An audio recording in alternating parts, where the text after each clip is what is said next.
Sahabat, masyarakat itu seperti burung yang perkasa. Sayap kanannya adalah kaum laki-laki, sayap kirinya adalah kaum perempuan. Jika salah satu sayapnya patah, maka burung itu tak akan pernah terbang sangat tinggi. Bahkan jika dua sayap itu tidak seimbang, burung itu pun terkendala terbang tinggi. Ini pernyataan dari Bung Karno ketika saat itu ia melihat begitu banyaknya kaum perempuan yang tak berdaya di berbagai wilayah, dan yang membuat ia sedih karena ia melihat, Bung Karno melihat salah satu kendala dari pemberdayaan perempuan di negaranya, salah satunya karena tafsir agama yang konservatif. Ini pengantar untuk kita masuk ke dalam percakapan obrolan hati pena ke-65. Ini percakapan yang diselenggarakan oleh Perkumpulan Penulis Indonesia Satu Pena setiap Kamis. Kali ini topiknya adalah peran strategis ulama perempuan Indonesia. Topik ini dipilih karena di bulan ini terjadi Kongres Ulama Perempuan Indonesia yang kedua, yang menjadi pembicaranya sahabat kita, Dr. Nengdara Afia. Ia tak hanya seorang ulama perempuan, tapi juga seorang aktivis hak-hak perempuan. Saya memperkaya diskusi dengan menukik ke kasus satu saja, yaitu fenomena yang juga sekarang sedang ramai, yaitu protes yang meluas, protes jilbab di Iran. Saya bahas ini tidak hanya jilbab sebagai jilbab, tapi ini gerakan kaum wanita di Iran sana yang ingin lebih menentukan gaya hidupnya sendiri. Protes jilbab di Iran dan ulama perempuan. Saya mulai dengan slide ini. Ini peristiwa 4 November 2022, peristiwa di bulan ini juga tentang meluasnya protes perempuan di Iran yang menentang keharusan memakai jilbab. Ini gerakan protes yang unik karena umumnya penggeraknya, pesertanya, majority adalah perempuan, dan mereka bergerak untuk satu isu saja. Mereka ingin kewajiban memakai jilbab itu ditinggalkan. Pemicunya adalah peristiwa di tanggal 16 September 2022, 2 bulan lalu, yang dipicu oleh matinya seorang aktivis perempuan bernama Mahsa Amini. Ia mati karena Mahsa Amini ini salah satu aktivis yang kencang sekali protesnya. Ia mengatakan bahwa perempuan muslimah berhak untuk menentukan sendiri gaya hidupnya, menentukan sendiri bagaimana ia berpakaian secara sopan. Tak perlu ada keharusan memakai jilbab itu, apalagi jika yang tak memakai jilbab dihukum oleh negara.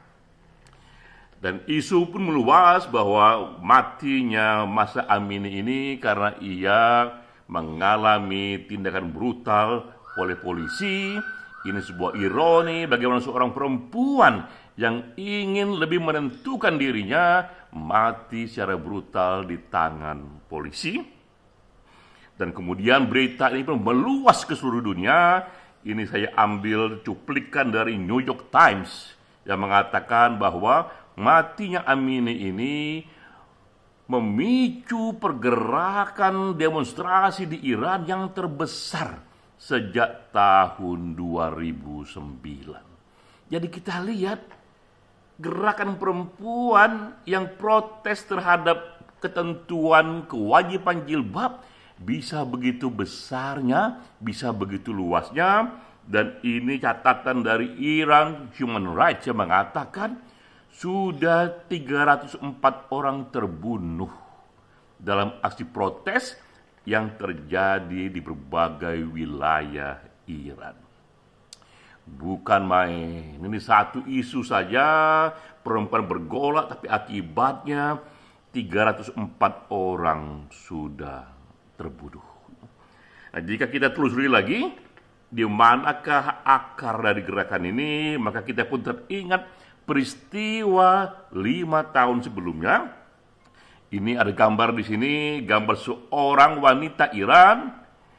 Ia buka jilbabnya dan ia taruh di atas tongkat dan ia kibar-kibarkan jilbab itu seperti bendera. Ia sendiri kemudian tak pakai jilbab dan ia berdiri di pinggir jalan yang saat itu punya nilai historik karena disitulah dimulai revolusi Islam Iran tahun 79. Namanya Wilda Muhafid. Tanggal 27 Desember 2017, secara demonstratif ia melepas jilbabnya depan umum, ia kibar-kibarkan seperti bendera karena menurutnya perempuan Iran, muslimah Iran harus dibolehkan menentukan sendiri pakaian apa yang sopan baginya, tak perlu ada keharusan berjilbab itu. Ini awalnya dan terus gerakan ini terjadi lagi dan lagi sampai akhirnya membuat korban matinya Mahsa Amini yang akhirnya sekarang ini gerakan itu meluas dan menjadi berita di seluruh dunia.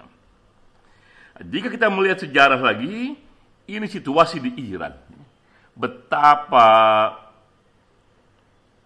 pergantian pemerintah itu acap kali juga diikuti oleh pergantian aturan, karena ini Iran sebelum revolusi, sebelum 1979, Iran yang sama, dengan porsi muslimah yang sama, dengan orang-orang muslim yang sama, tapi saat itu tak ada ketentuan untuk menggunakan jilbab sebagai hal yang wajib.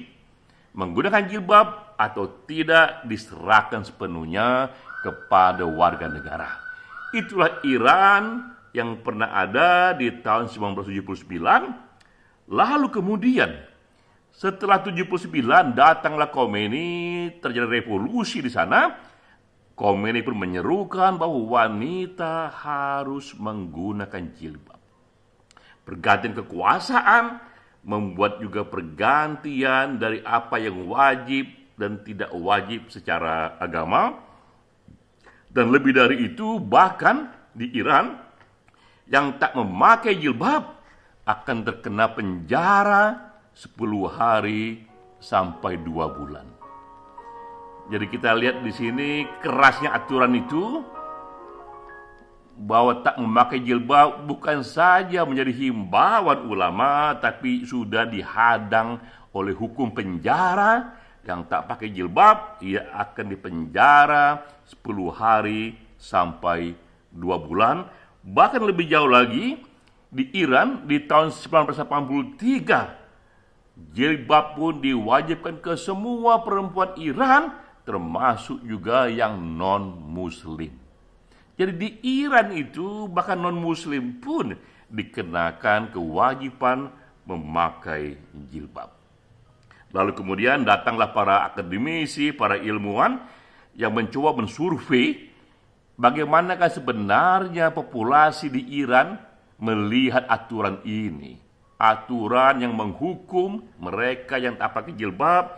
Ini survei yang dibuat oleh lembaga independen yang bernama Gay Men. Itu satu survei dibuat tahun 2020 dan menunjukkan bahwa 72% rakyat Iran tidak setuju adanya aturan yang mewajibkan perempuan memakai jilbab, dan juga meletakkan hukum penjara bagi yang melanggarnya.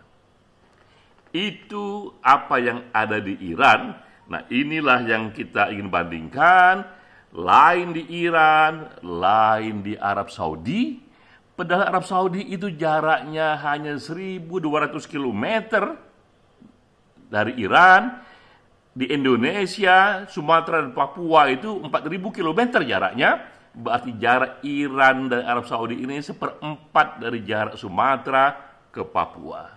Ini yang terjadi di Arab Saudi di tahun yang sama, di negara Islam yang sama, tapi di situ sedang terjadi euforia karena penguasanya mengatakan jilbab tidak wajib digunakan oleh warga negara Arab.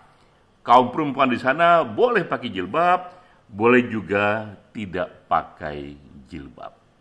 Terjadi sesama negara Islam, tapi beda sekali aturannya. Nah, ini pernyataan terkenal dari MBS, yaitu Muhammad bin Salman. Ia mengatakan bahwa the decision is entirely left for a woman to decide what type of decent and respectful attire she choose to wear. Keputusan itu harus diserahkan sepenuhnya kepada muslimah itu sendiri, individu itu sendiri untuk memutuskan pakaian yang sopan bagaimana yang harus ia gunakan, boleh jilbab, boleh tidak, negara tak boleh ikut campur soal itu. Ini yang terjadi di Arab Saudi di tahun yang sama, dan kita lihat kemudian ini fenomenanya. Sekarang ini di Arab Saudi begitu banyak di jalan-jalan kaum perempuan yang tak lagi menggunakan jilbab. Bahkan sudah masuk ke dalam berita di Indonesia ini dari CNBC pada bulan Juni 2022 yang mengatakan hijab tak lagi wajib, wanita Saudi pilih berambut pendek. Jadi sedang tren sekarang di Arab Saudi, para wanita memotong rambutnya dengan gaya pendek, tak lagi memakai jilbab, dan ia pun bebas di ruang publik. Dan kita melihat juga di sini bahkan seorang imam besar juga dari Arab Saudi bernama Ahmed bin Hashim Al-Ghamadi pun menyatakan yang sama bahwa wanita itu tidaklah diwajibkan memakai jilbab, ia hanya diwajibkan berpakaian yang sopan saja. Terserah wanita itu untuk memutuskan bagaimanakah pakaian sopan menurut pandangannya itu. Kita tahu Arab Saudi sudah berubah karena tahun 2016, sekitar 6 tahun dari sekarang, masih ada berita bahwa saat itu perempuan yang tak memakai jilbab ditangkap. Begitulah dinamikanya. Sekarang ini dibolehkan, tapi sebelumnya ada rekodnya juga, ada berita juga bahwa bahkan di Arab Saudi pun yang tak memakai jilbab pernah ditangkap, tapi sekarang tidak lagi. Kita melihat begitu fleksibelnya, begitu cepatnya hukum-hukum agama atau tafsir agama itu bisa berubah. Nah, inilah survei yang dikerjakan oleh Pew Research Center di tahun 2013. Survei terhadap 49 negara yang mayoritinya Muslim. Ingin diketahui di sana bagaimanakah respon populasi Muslim dunia dengan satu isu saja. Isunya adalah ditanyakan apakah Bapak dan Ibu setuju jika hak memakai jilbab itu sepenuhnya biarlah wanita itu sendiri yang memutuskan. Ia boleh memutuskan memakai jilbab ataupun ia boleh memutuskan untuk tidak memakai jilbab. Terlihat di sini angka-angkanya begitu beragamnya. Di Afghanistan hanya 30% yang setuju hak wanita menentukan sendiri apakah ia perlu pakai jilbab atau tidak. Namun di Maroko, negara yang mayoriti Muslim yang sama, yang setuju dengan hak perempuan itu sebesar 85%. Ini kasus yang menarik kita lihat, satu saja kasusnya soal jilbab. Terjadi perbedaan yang luas di berbagai tingkat. Di negara berbeda antara Iran dan Arab Saudi, dua-duanya negara Islam. Di tingkat ulama juga berbeda, ulama yang mendukung dan ulama yang tidak mendukung hak wanita menentukan dirinya sendiri. Di tingkat populasi masyarakat luas pun juga berbeda. Kasus ini sengaja kita angkat untuk menunjukkan inilah tafsir agama in action. Ini datanya bahwa terjadi pertarungan tafsir agama, sehingga memang begitu dinamiknya tafsir agama itu. Ini kasus di Iran. Di Iran, negara yang sama di tahun 79 tak wajib menggunakan jilbab. Namun di negara yang sama juga setelah 79 wajib menggunakan jilbab, berubah 180 derajat, bahkan juga ada penjara di sana. Sebaliknya di Arab Saudi. Di Arab Saudi, sebelum 2016, yang tak pakai jilbab itu dipenjara. Tapi sekarang berbalik dia, bahkan penguasanya, bahkan ulama terkenal yang mengatakan jilbab tak lagi wajib. Data ini sendiri menunjukkan kepada kita, bahkan di negara Islam, bahkan ulama-ulama besar berbeda pandangan soal ini, dan inilah realitas agama in action, bahwa setelah Nabi wafat tak ada lagi tafsir tunggal atas agama. Yang terjadi adalah spektrum pemahaman yang luas sekali, dari yang paling kiri sampai yang paling kanan, dan semuanya punya ulamanya masing-masing. Tinggallah kita sekarang ini memilih tafsir mana yang ingin kita jalankan. Dan ini situasinya bahwa dunia muslim memang memerlukan tafsir yang pro kepada keadilan bagi perempuan.